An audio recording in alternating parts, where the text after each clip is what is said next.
ആറന്മുള വിമാനത്താവള ഭൂമിയിൽ മറ്റു പദ്ധതികൾ നടപ്പിലാക്കാൻ അനുവദിക്കില്ലെന്ന് ഭൂവുടമ എബ്രഹാം കലമണ്ണിൽ.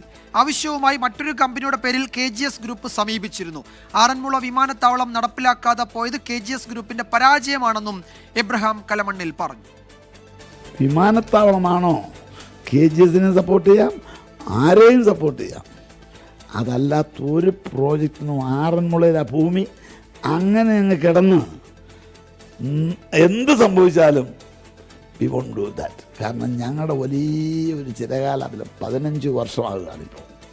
ഈ KGSനെ അങ്ങോട്ട് കയറ്റാതിരുന്നായിരുന്നെങ്കിൽ ഇന്ന് അറ്റ്ലീസ്റ്റ് ഒരു ലിയർ ജെറ്റെങ്കിലും അവിടെ പൊങ്ങുകയും താഴുകയും ചെയ്തിരുന്നായിരുന്നു.